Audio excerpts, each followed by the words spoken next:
देखिए इतना आसान प्रश्न है, लेकिन अगर ऐसा प्रश्न एग्जाम में आ जाता है ना तो लोग कपार खजुआने लगते हैं। हम समझते हैं कि ऐसे प्रश्न का उत्तर कैसे हल करना चाहिए। देखिए ये घातांक का एक प्रश्न है, और जब भी घातांक ऐसे प्रश्न आते हैं तो कोशिश करना चाहिए या तो दोनों का घात बराबर हो जाए या दोनों का आधार बराबर हो जाए। तो समझिएगा मैं क्या करूंगा, इन दोनों का जो घात है ना इसी को बराबर कर देता हूं। तो देखिए इस प्रश्न को हल करना होगा तो जो 50 की घात 50 है ये ऐसे रहने दीजिए, और ये जो 25 की घात 25 है ना, इस 25 को मैं लिख सकता हूँ, 25 को लिख सकता हूँ 5 की घात 2, और देखिए ये पहले से 25 है ये ऐसे रहेगा।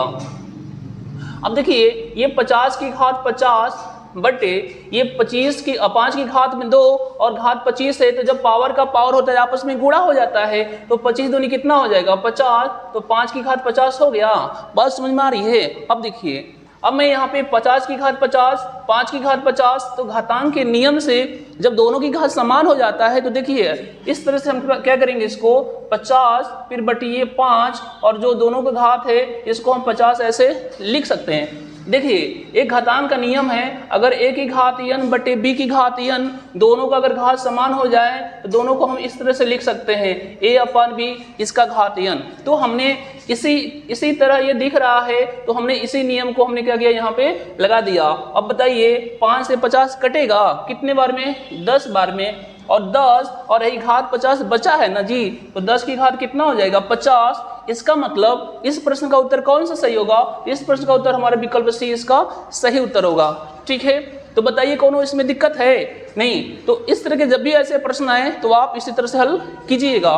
तो एक बार फिर समझ लीजिए हमने क्या किया, इस प्रश्न को अगर हल करना था तो हमने कहा या तो घात को बराबर कर दो या तो आधार को बराबर कर दो। तो मैंने क्या किया, दोनों के घात को बराबर कर दिए। कैसे, तो जो 25 है इस 25 को लिखा 5 की घात में 2 लिख सकते हैं, क्योंकि 5 की घात 2 मतलब 25 हो जाएगा, और ये घात 25 वाले से है तो ये 25 दूनी कितना हो जाएगा 50, क्योंकि जब घात का घात होता है तो गुणा हो जाता है।